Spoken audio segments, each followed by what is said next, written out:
Hey everybody, it's Chris, also known as the Alter Ego, even though I'm getting the moan more and more these days. I've been asked to do a video today by Vimesy, who you may know better as the host of the Bits and PCs podcast, which is very good. You should give him a listen.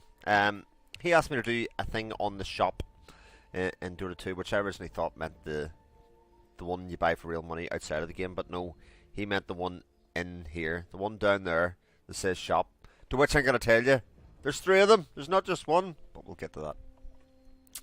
Ah dear. So, what I thought I'd take you through is an introduction to the shop. What should be bought, who buys it, that kind of stuff. Right. So, as I said to you before in the introduction video, you want to go to these guides up the top left. And when you pick one of these guides, if I open up the shop, you should see things change on the right. So the guides not only tell you what order to level up your abilities, they also tell you what items to buy. So let me go through some of these starting items because they're pretty common in what there are. With tangos, and if I mouse over, everything will give you a little description of what it is. So when you use it, you eat a tree, you consume a tree to restore health HP over time. Comes with 3 charges, so you get 3 tangos per 90 gold, as it says there on the right. So it says to buy 2 of those. A healing salve gives you up to 400 health over time. If you're attacked, however, it's cancelled. So it's important that you do it kind of out of the way a bit, because if you take a hit even from a creep, then minus nick, it stops the effect of the healing salve, and they're 100 gold. And in the early game, that's pretty heavy going, you know. Here we have, I'll go to the Iron Branch first. Iron Branches are really, really cheap. As you can see, they're 53 gold. But it gives you +1 to each of your attributes. Now, it's time to talk about the attributes, I suppose. We've got strength, agility, and intelligence, and some heroes will specialize in one over the other. Some will be what's called a strength heroes, some will be agility heroes, some will be intelligence. Now, intelligence heroes tend to be magic ones. Agility heroes typically are ranged heroes and that kind of thing. Tanks for the strength. But a point in strength and a point in agility and a point in intelligence, what do they mean? Well, strength, if you put a point in strength, it increases your damage by 1, which is this number here, 53. In this case, it starts off with. It increases your hit points by 19, which is your health. It increases your hit point regen, so your health regen by 0.03, which seems really insignificant, but when you multiply that by however many there is there, it goes up. And increase the points gained per hero out of 1.8. Now, that means for every level you go up, you get another 1.8 points on all those things. The agility, every 7 points increases your armor by 1, so Alchemist here, who have picked just to wind Kid Dog or Neil Taylor up. Every 7 of those points increase the armor by 1. Each point increases the attack speed by 1 as well, which there isn't a thing for here. But if I mouse over there, it gives me the attack speeds 1.11 or 111, which equates to 1.53 seconds per attack. Now, all this is very inside baseball, because you just don't really see the effects of these. They're gradual effects that by the time the end of the game comes, you're attacking an awful lot quicker, your hit points are an awful lot higher, etc, etc. You get the idea. Intelligence, each point increases mana by 13, which is the blue bar down the bottom, which is the amount you can cast spells. Each point increases mana regen by 0.14, and points gained is 1.8. In this case, it's 1.2 for agility. Okay, so that's what strength, agility, and intelligence are, right? And some of your items will boost each of these aspects. So the Iron Branch will give +1 to all attributes, so it will give you 1 strength, 1 agility, and 1 intelligence. So if you look at those values, 25, 11, 25, when I buy this, you see the +1 goes on the side, which is great. The last item here is a Quelling Blade, and it can be used to destroy a tree or a ward, or deals 100 damage to a ward if you want to use it that way. Otherwise, it gives bonus attack damage against non-hero units, depending on the type of hero you are. So it gives a 32% melee bonus and a 12% rage bonus, and It takes 5 seconds. That means 5 seconds to recharge. Now, why would you buy a Quelling Blade? Because it's quite expensive early games, 225. It helps with last hitting. So if you have a character that's doesn't have great damage early game, then you might want to get a Quelling Blade to help with last hitting, because you want to gather that gold. Okay, so that is that. Now, if I go through the other common items here in this first tab, basics, I'll go here. Clarity. It's a bit like a healing salve, but it gives you mana, and it gives you up to 100 mana. But again, if you get hit, it loses the effect. So that's one. We went through Tango and healing salve. I'll go through Smoke of Deceit. Smoke of Deceit is whoever casts it, and all people that are stand beside him gain invisibility and bonus movement speed for a brief time. So it lasts for 40 seconds, but it can be used for like setting up attacks, so everybody can kind of surround the enemy and engage at their will as long as they don't have any kind of detection, which is quite good. Town Portal Scroll. Now, if you play League of Legends, there's a button called the back button, which will just teleport you straight to base. In Dota 2, they don't have that. They have a Town Portal Scroll, and that one is used for just teleporting somewhere over the map. Now, it targets you to a target-friendly building. That can be one of the towers, like here, here, here, here, here, here on the mini map, or you can teleport back to base or in the towers there. If that tower is destroyed, you can't teleport to it anymore. You'll teleport to that one, if you know what I mean. But it's good to carry one of those about you at every time. For a start, it can get you out of bad situations, so you can go hide in the trees and then teleport back home. It can be used for getting around the map quickly. So say you're down the bottom lane down here, and you need to get up top to save a tower. You type TP or Town Portal Scroll up there. Next one, Dust of Appearance. It's used to reveal like heroes who are otherwise invisible. So there are a couple of heroes like Ricky and Bounty Hunter and a Slark who can go invisible, or people that are carrying items like Shadow Blades which make you invisible. It can reveal them over time, and it has like a big splash effect. You drop it, and it's a big wide area effect of 1050 around the place, and it lasts for 12 seconds, and it slows things by 10%. And it's not that dear. It can be cheaper than buying a Sentry Ward, which is 200, which does the same thing. Plus, it's mobile. You carry it on you, so you'll spread it just whenever you need it. Now, we're coming on to the Animal and Courier and Flying Courier. Who should buy a courier is usually the first thing, because when you start playing, you'll see that an awful lot of teams, there'll be no courier bought, because nobody wants to waste their starting gold at the start on a courier. I mean, it's not benefiting them directly, and by buying it, you basically make yourself weaker by not having that money to spend on somebody else. So a lot of people don't buy it. When that happens, I'll turn around and say, the first person who dies goes and buys it, because that seems fair to me. It stops people from rushing in and getting themselves killed quickly and all that kind of stuff. If you die first, you buy the courier. Who should buy it though? There are a couple of characters that are what called support characters. So I've said before in one of the other videos, they're generally healers or people that stop people dying, or have those kind of support abilities in there. In this game, who have we got?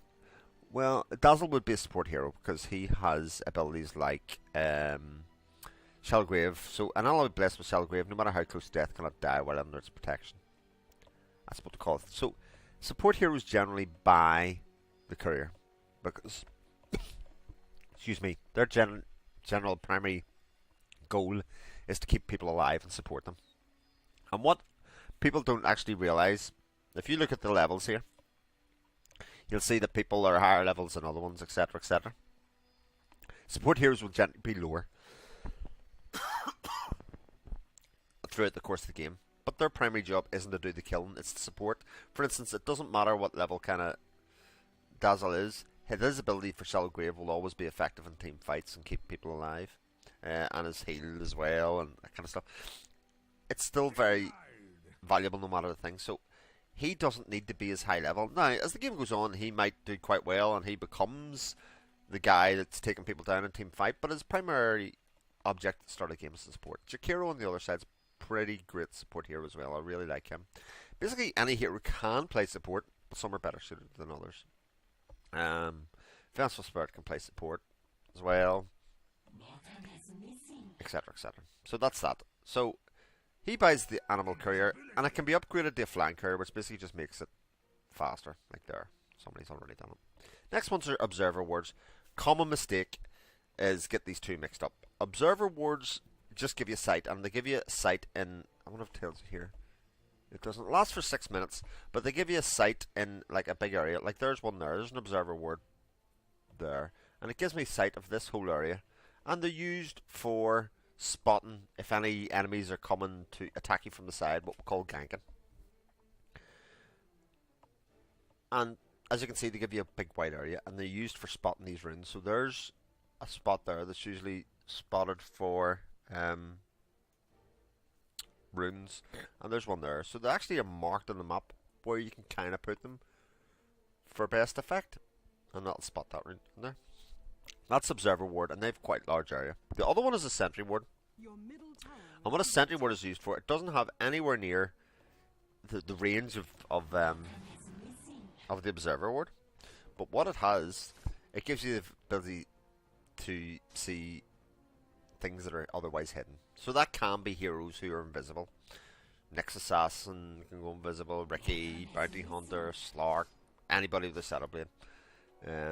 But what it can also let you see is other Sentry Wards or other Observer Wards. So these Observer Wards are hidden from the enemy team, unless there is a Sentry Ward spotting it, in which case the enemy can go take it out, and that's a very valuable tactic. If you can take the vision of the map away from the opposite team, then you're much better off. There's a kill.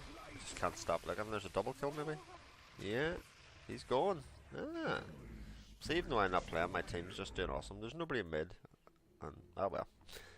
Getting off the point. So, Sentry Wards are quite expensive, but they have to be placed in general places. So it's actually, what they can be really useful for is if you're playing in a lane against somebody who can go invisible, buy a Sentry Ward and plop it down in the middle of the lane there, wherever you're doing the fight. So you might want to put one down there. They don't know that you've warded, and they pay for themselves really quickly, because heroes that are invisible think they're invulnerable, and all it takes is one kill and the Sentry Ward's paid for itself. Plus it gives you the confidence to go and farm and do last hit and do all those things, which are great. So that's the difference between Observer Wards and Sentry Wards. You get two of each for when you buy them. So you get 2 Observer Wards and 2 Sentry Wards. They only last 3 minutes, by the way. Those last 6. Last one's a bottle, and a bottle's used to regenerate, as you can see, their health and mana. So 135 and 70. It recharges really quickly, and it holds 3 minutes, right? Or it holds 3 charges, sorry, should I say. And what is it used for? Now, it's generally only used by heroes that are in the middle. As I've said many times before, one of the primary objectives of the game is just to stay in lane and get XP. So stay behind your creeps, get XP. This will keep going up all the time.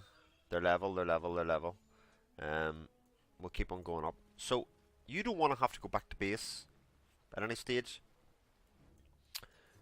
You want to stay in lane. A bottle can help you do that, because it can, for 3 times, it can give you that little jolt of health and mana, and especially in early game as you're staying up to level 6 or whatever. That's exactly what you want, and that's the consumables. Now,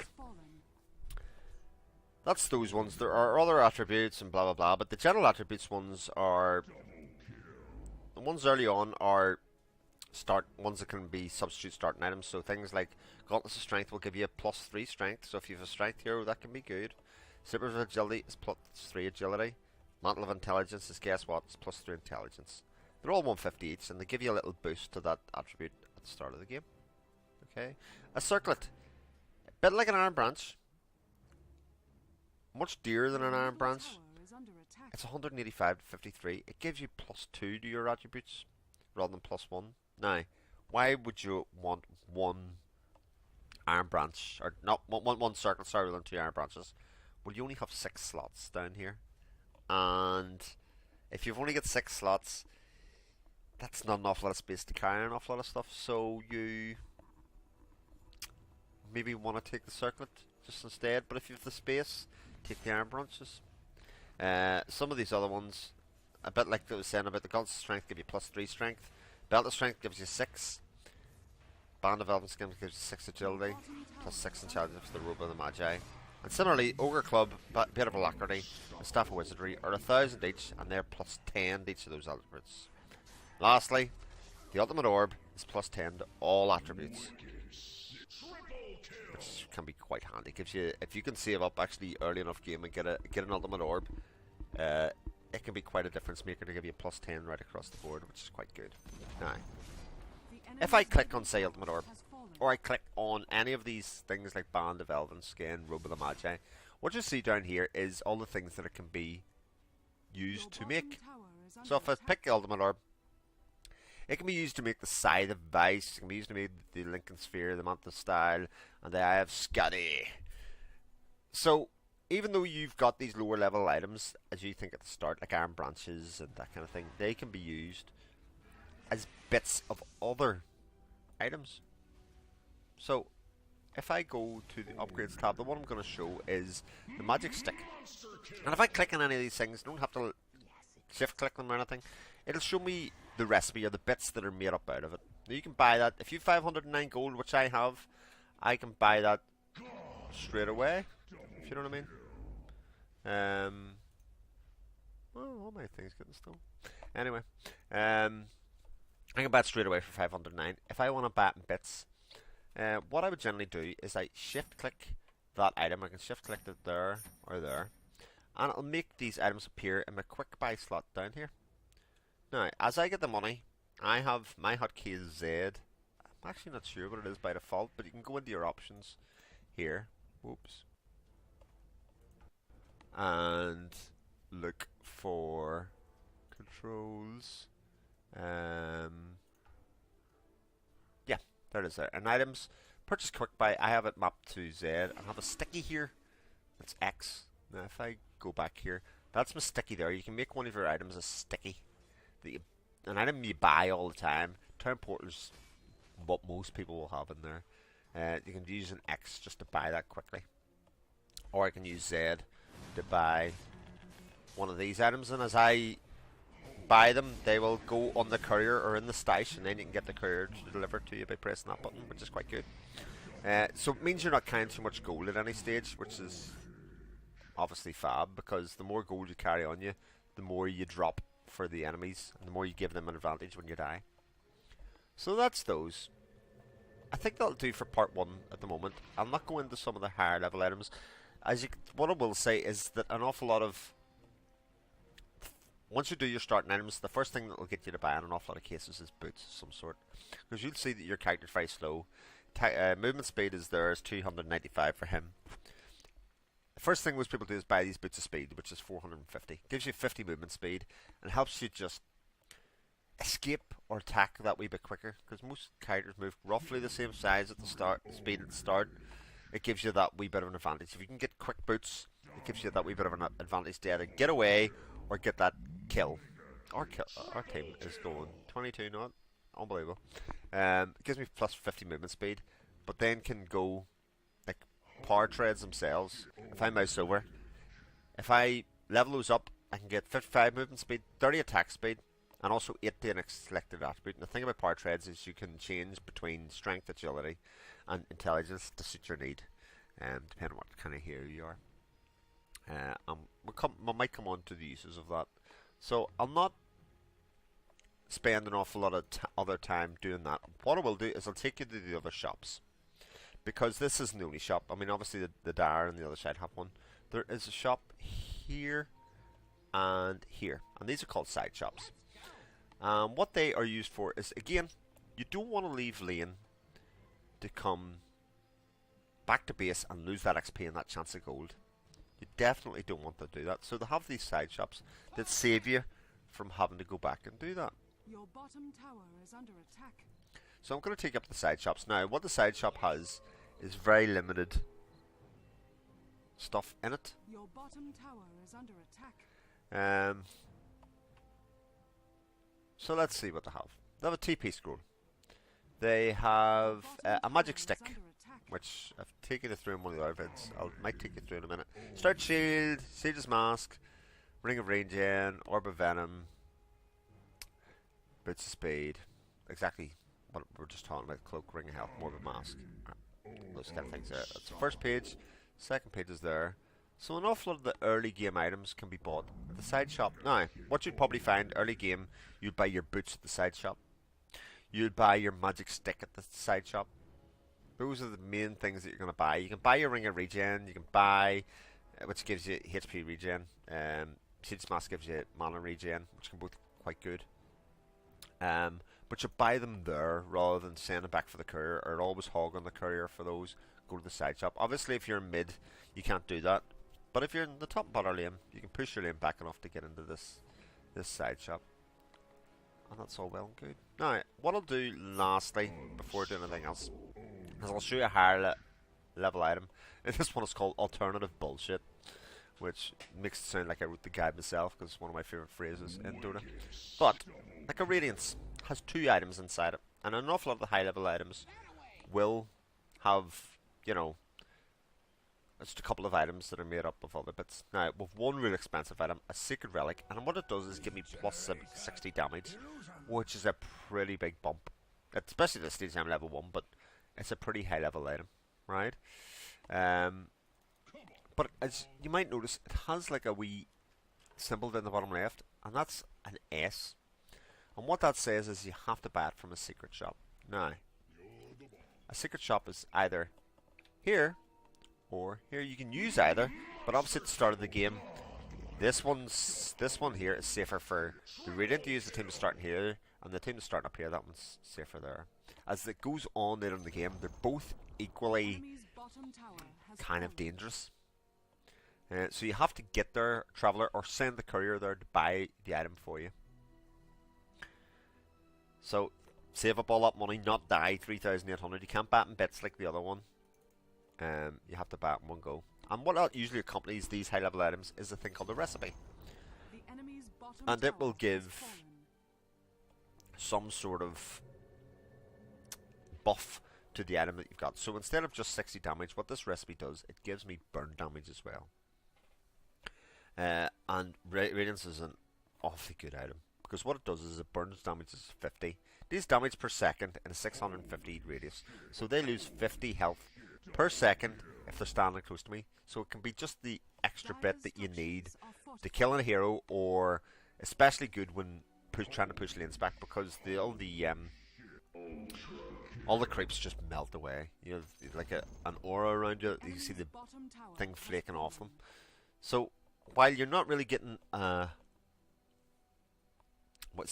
strict stat bonus per recipe, it gives you some sort of bonus buff. If I go to another one like a Black King bar, well, no, that's not a good example. Well, there's a recipe for the boots of travel. I want the boots of travel. You start off with an ordinary pair of boots, which you start off with, but for 2,000 gold, it gives you double the movement speed for start, so it's 100 movement speed. But it also lets you teleport to any non-hero unit or structure, so I could teleport to those creeps rather than just to the tower, which is all well and good. So that's the introduction to the shop. That's the 3 types of shop. The base shop, which kind of does most things. The side shop, which does a limited selection to save you having to go back to base. And your secret shop. I'll come back next time, and what we'll do is we'll discuss an awful lot of the other items that come in here. And ones that you do. I'm not going to do every item unless people want me to, but I'll point out the common ones that you probably want to aim for. But until next time, I'll catch you then. Bye!